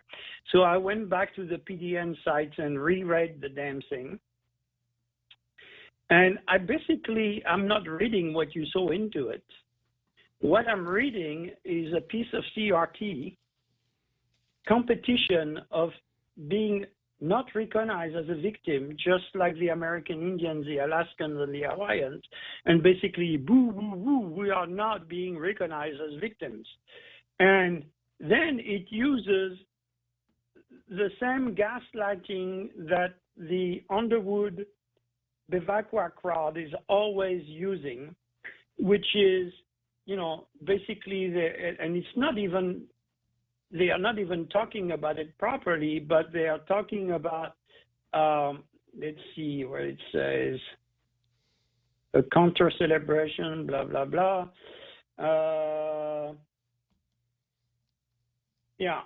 Basically, that the Treaty of Paris, which I assume that's what they're talking about, with the handing over from the Spaniards to the USA, doesn't recognize the local population, which is a fallacy. It's not true. Read the Treaty of Paris.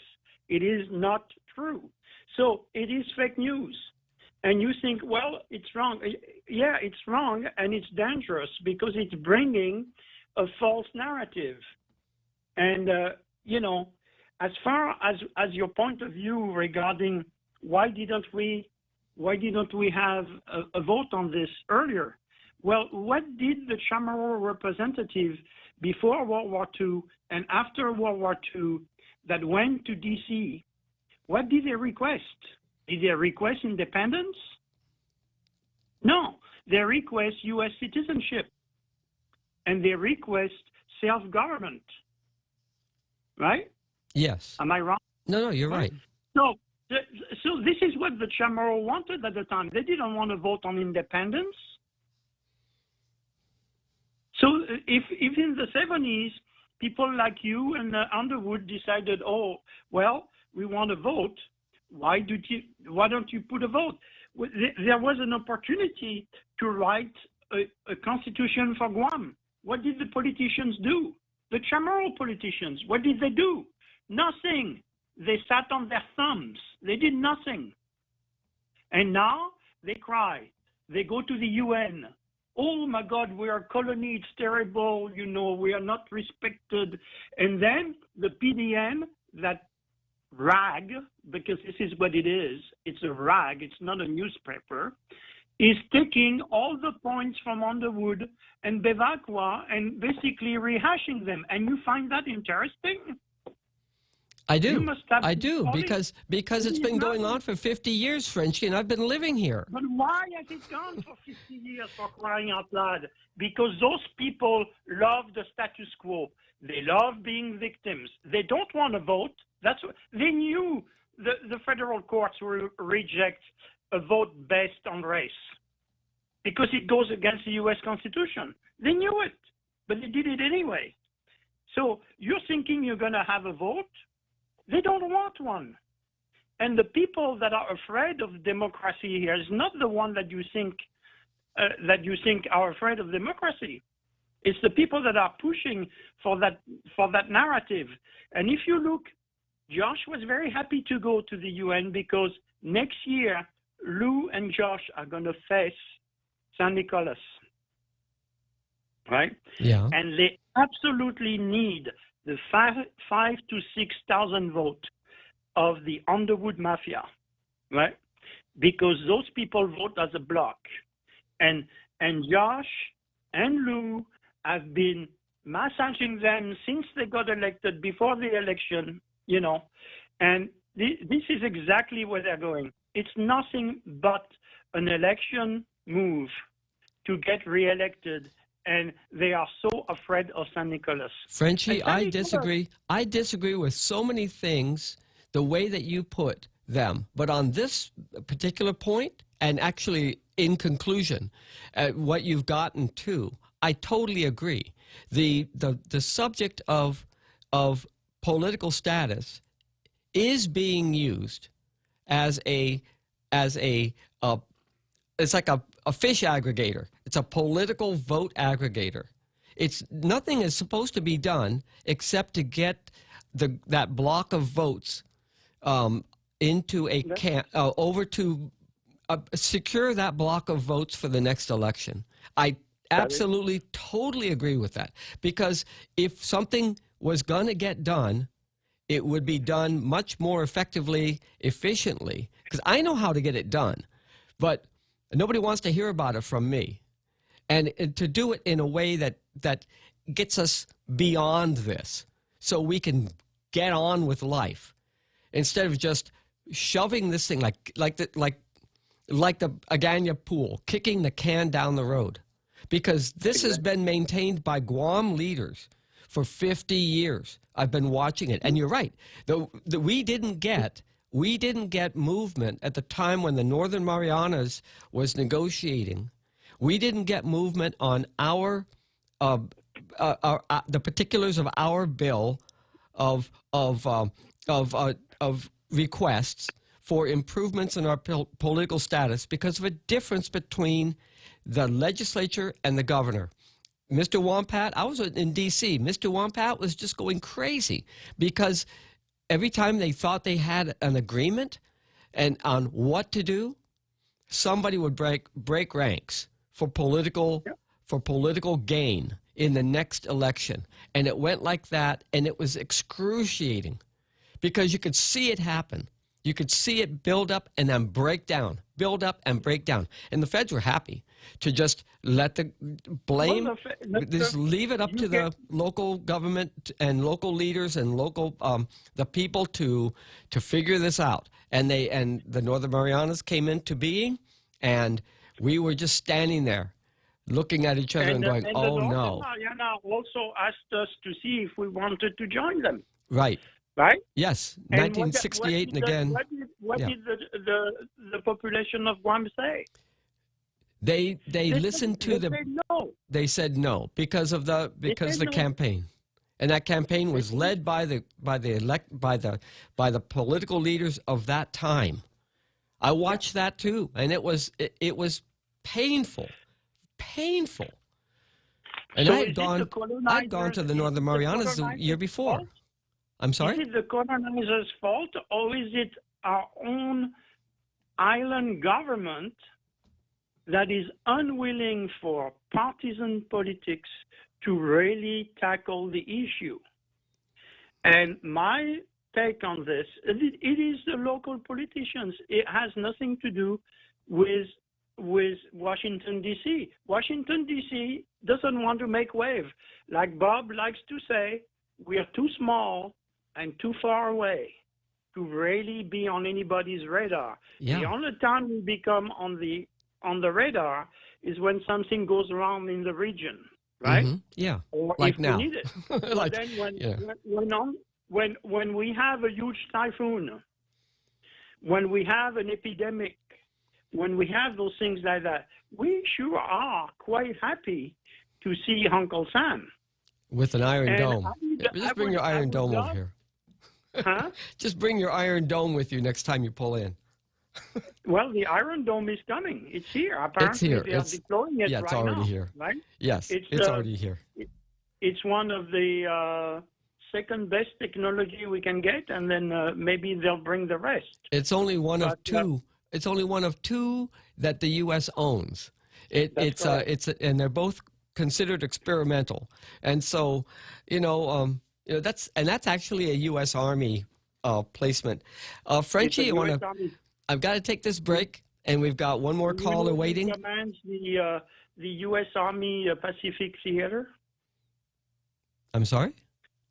Do you know who commands the U.S. Army Pacific Theater? I haven't. It is the brother of the general that was maligned and accused and done everything because he chose to be Trump's national security secretary. It's the same family. So, and they are all lifelong Democrats, right? Well, but they also are very patriotic, unlike what we have elected last year. Well, supposed to be elected. Frenchie, let's continue this conversation again. I know you'll call back again, right? Well, I was going to call for something else. I was going to call about the submarine running into an object. Yeah, was it a container or was it an undersea wreck? Well, they do that all the time, right? They run into mountains. I have my take on that, but that will be for another day.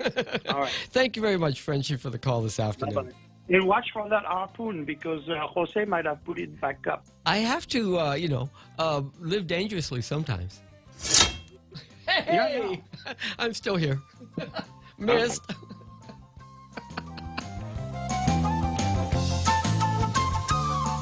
Come try Guam's original Chamorro restaurant with Pica's best 5 years running. Mezcla Chamorro Fusion Bistro. Experience Chef Peter's candied salmon over scallion coconut rice, octopus tinactac, Chamorro platter, and their award-winning gourmet hamburgers. Or if you're looking for something healthy, try their keto-friendly menu. Come and enjoy Mezcla's half-a-day service at their Hagåtña and Grand Plaza Tumon location. Call their Hagåtña location at 479-2652 for reservations. Here at Guam Auto Spot, we have the best selection in Buick, GMC, Mitsubishi, and used cars. Like the 2021 Mitsubishi Mirage, as low as $127 per paycheck, 0 down. Or this 2021 Buick Encore, as low as $237 per paycheck, 0 down for 72 months. Call 478-AUTO to schedule a test drive or get pre-approved online at guamautospot.com.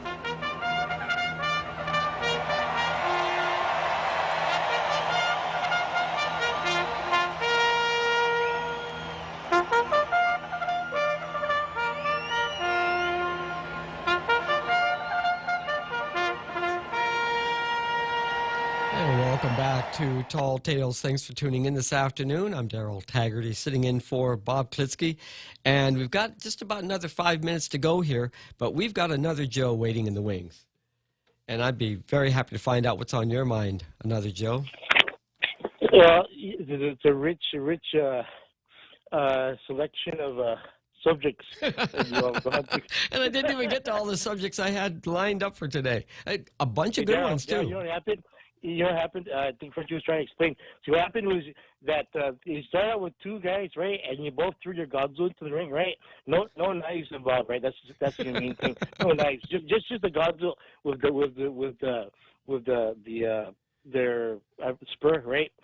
And what happened was on the sideline you had your had all your gangs, right? And Yeah. everyone decided to throw their gods in at the same time, so you had a battle royale gods. Well, it's okay. It's fun.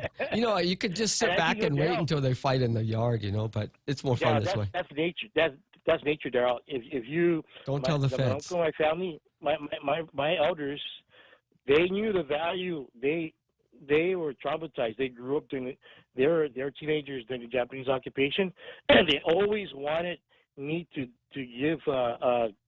They wanted me to. I had to come to coconut, right, and put it on the chickens whenever I was around, and I was helping them.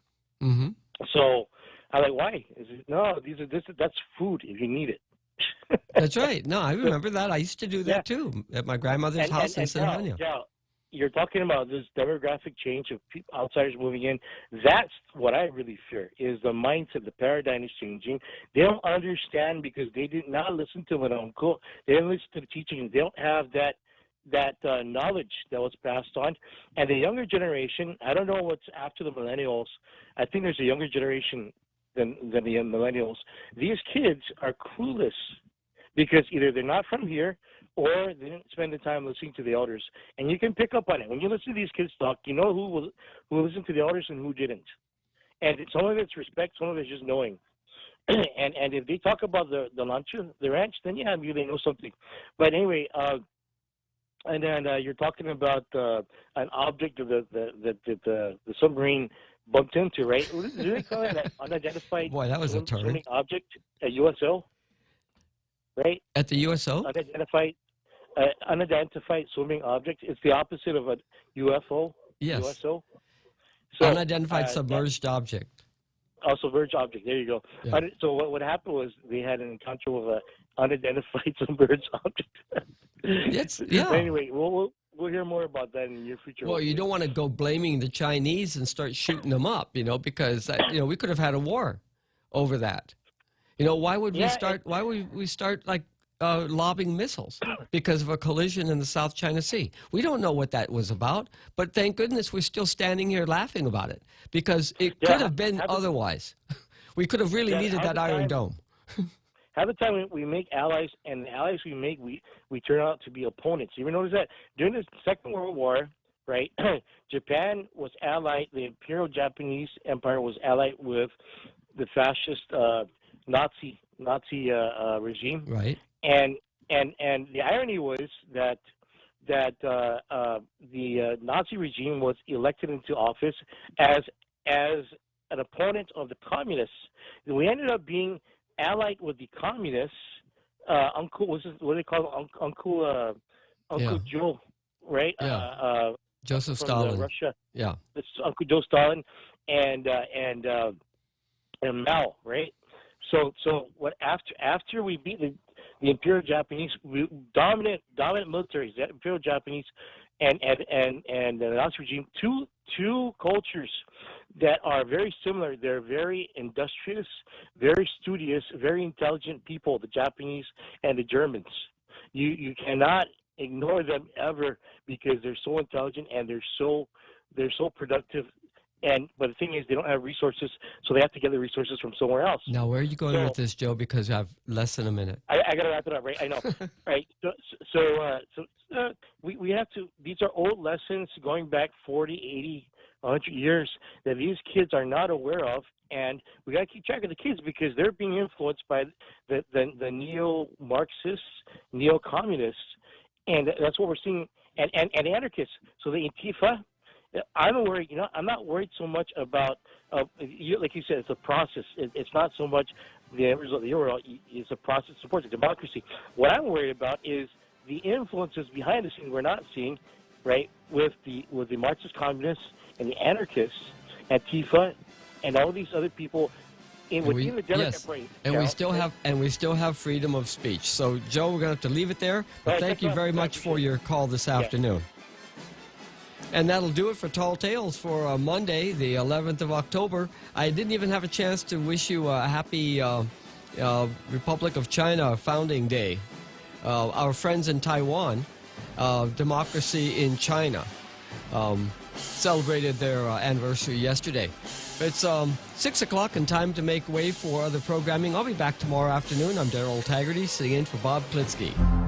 The Point is KUSG, Hagåtña, Guam, 93.3 FM and 104.3 HD3.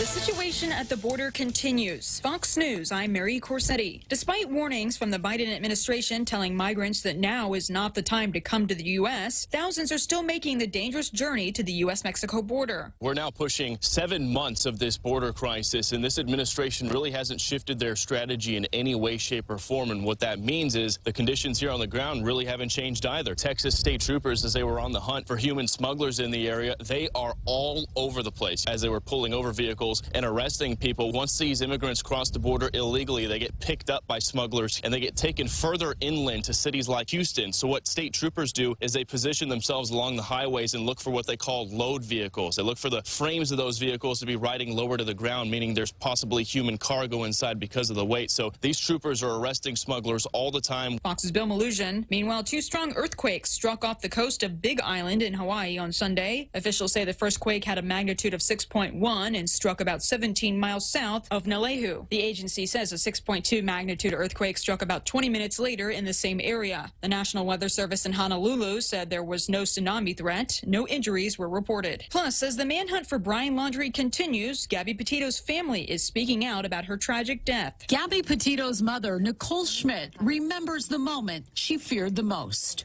The night I knew the van was in Florida, I instinctively knew that my daughter was not here anymore. While the family mourns their tremendous loss. It's the little things that people don't pay attention to, that people don't think about. Like when you're scrolling through your phone and you see her phone number, or a memory comes up on Facebook and there she is, Gabby Petito's family says now they want to focus on the new Gabby Petito Foundation, the mission to address the needs of organizations who help victims of domestic violence. Fox's Laura Engel. America is listening to Fox News.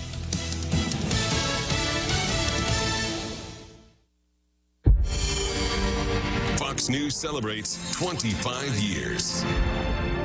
I'm Trace Gallagher, and I've been at Fox News Channel for 25 years. I remember having this conversation with a guy who wrote an article on the early years of Fox News Channel, and he referred to people as the cable cowboys. He said, you guys are doing things that nobody's ever done. They have so far uncovered some 30 explosive devices. You would do this live shot, and you